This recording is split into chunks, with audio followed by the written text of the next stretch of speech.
सोचिए 50 साल पहले एक छोटा सा गराज, 3 लोग और एक ऐसा सपना जिसे उस वक्त शायद बहुत कम लोग गंभीरता से लेते थे। लेकिन आज वही सपना दुनिया की सबसे ताकतवर कंपनियों में से एक बन चुका है।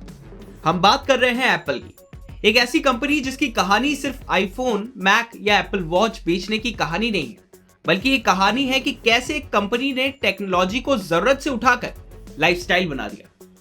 साल था 1976। कैलिफोर्निया के लॉस एल्टोस में स्टीव जॉब्स और स्टीव वॉजनियाक ने एप्पल की शुरुआत की और शुरुआती दौर में रोनाल्ड वैन भी उनके साथ जुड़े। उस समय कंप्यूटर का मतलब था बड़ी बड़ी मशीनें, महंगे सिस्टम और ऐसे कमांड्स जिन्हें समझना आम आदमी के लिए आसान नहीं था। लेकिन जॉब्स और वॉजनियाक ने यही एक सवाल पूछा, कंप्यूटर सिर्फ बड़ी कंपनियों और वैज्ञानिकों के पास क्यों हो? इसे आम लोगों के घर तक क्यों नहीं पहुंचाया जा सकता? यही सोच एप्पल की पहली बड़ी ताकत बनी। 1976 में एप्पल वन आया। आज के आईफोन के मुकाबले देखें तो ये लगभग पहचान में ही नहीं आएगा। न स्क्रीन, न कीबोर्ड, न कोई आकर्षक डिजाइन, सिर्फ एक सर्किट बोर्ड। लेकिन एप्पल ने जल्दी समझ लिया कि टेक्नोलॉजी सिर्फ पावरफुल होना काफी नहीं है, उसे सिंपल और यूजेबल भी होना चाहिए। फिर आया एप्पल II और यहीं से एप्पल ने पर्सनल कंप्यूटर को आम लोगों के लिए ज्यादा एक्सेसिबल बनाना शुरू किया। लेकिन असली धमाका अभी बाकी था। 1984 में मैकिन्टोश आया। उस दौर में कंप्यूटर इस्तेमाल करने के लिए कमांड्स टाइप करनी पड़ती थी। मैकिन्टोश ने माउस और ग्राफिकल यूजर इंटरफेस को आम लोगों के लिए आसान बनाया। स्टीव जॉब्स का विजन साफ था, टेक्नोलॉजी ऐसी होनी चाहिए जिसे इस्तेमाल करने के लिए आपको टेक्नोलॉजी एक्सपर्ट होने की जरूरत ना पड़े। और यही सोच आगे चलकर एप्पल की पहचान बन गई। लेकिन फिर कहानी में एक ऐसा ट्विस्ट आया जिसने एप्पल को हिला दिया। 1985 में स्टीव जॉब्स को उन्हीं की कंपनी से बाहर कर दिया जिसे उन्होंने खुद खड़ा किया था। वजह थी सीईओ और बोर्ड ऑफ डायरेक्टर्स के साथ हुआ पावर स्ट्रगल। और इसके बाद एप्पल धीरे धीरे मुश्किल दौर में पहुंच गई। 1990 के दशक में कंपनी की हालत इतनी खराब हुई कि उसके फ्यूचर पर ही सवाल उठने लगे। अब जरा सोचिए, जिस कंपनी ने पर्सनल कंप्यूटर की दुनिया बदलने का सपना देखा था, वो कंपनी खुद सर्वाइवल की एक बड़ी लड़ाई लड़ रही थी।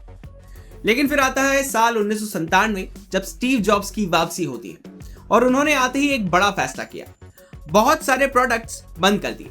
यानी एप्पल अब हर चीज बनाने की कोशिश नहीं करेगी, वो कुछ ही चीजें बनाएगी, लेकिन ऐसी बनाएगी जिन्हें देखकर लोग कहे मुझे यही चाहिए।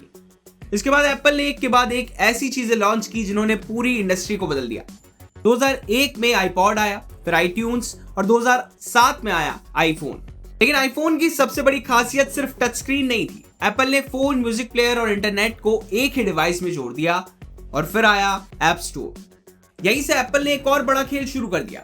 अब कंपनी सिर्फ डिवाइस नहीं बेच रही थी, वो डेवलपर्स, एप्स, सर्विसेज और यूजर्स को एक ही प्लेटफॉर्म पर ला रही थी। धीरे धीरे एप्पल ने एक ऐसा इकोसिस्टम बना दिया जिसमें एक प्रोडक्ट दूसरे प्रोडक्ट को और ज्यादा वैल्यूएबल बनाता है। यही एप्पल का असली सीक्रेट है। उसका सबसे बड़ा प्रोडक्ट शायद आईफोन नहीं है, बल्कि उसका इकोसिस्टम है।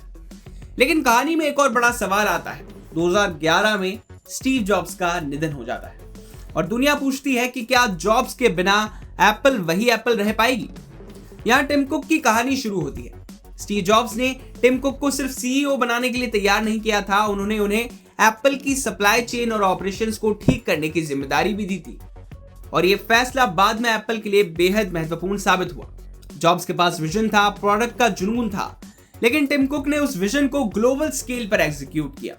उन्होंने सप्लाई चेन को मजबूत किया, ऑपरेशंस को बेहतर बनाया और एप्पल को एक ऐसी मशीन में बदल दिया जो दुनिया के करोड़ों कस्टमर्स तक प्रोडक्ट्स पहुंचा सकती थी।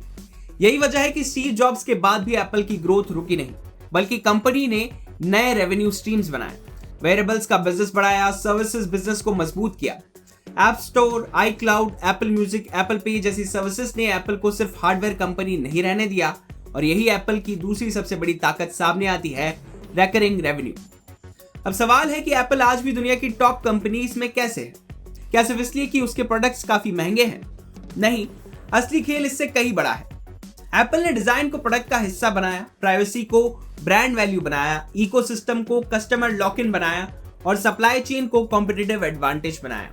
एप्पल ने लोगों को सिर्फ ये नहीं समझाया कि उन्हें कौन सा फोन चाहिए, उसने उन्हें यह महसूस कराया कि एप्पल वाला एक्सपीरियंस उन्हें किसी और ब्रांड से नहीं मिलेगा। यही ब्रांड लॉयल्टी है। और शायद यही एप्पल का 50 साल का सबसे बड़ा बिजनेस लेसन है। स्टीव जॉब्स ने टेक्नोलॉजी को इंसानों के लिए आसान और खूबसूरत बनाया। टिम कुक ने उस विजन को दुनिया के हर कोने तक पहुंचाने वाली मशीन तैयार की और एप्पल ने दोनों चीजों को मिलाकर एक ऐसा बिजनेस मॉडल बनाया जिसमें प्रोडक्ट, ब्रांड, इकोसिस्टम और सर्विसेज एक दूसरे को मजबूत करते हैं। और आज भी एप्पल की सबसे बड़ी ताकत कोई एक गैजेट नहीं, एप्पल की असली ताकत है वो एक्सपीरियंस जिसे उसका कस्टमर छोड़ना नहीं चाहता। यही वजह है कि आधी सदी के बाद भी एप्पल सिर्फ एक टेक्नोलॉजी कंपनी नहीं बल्कि दुनिया के सबसे मजबूत ब्रांड्स और बिजनेस मॉडल्स में एक बनी हुई है। बिजनेस से जुड़ी बाकी तमाम खबरों के लिए आप देखते रहिए विस्तार।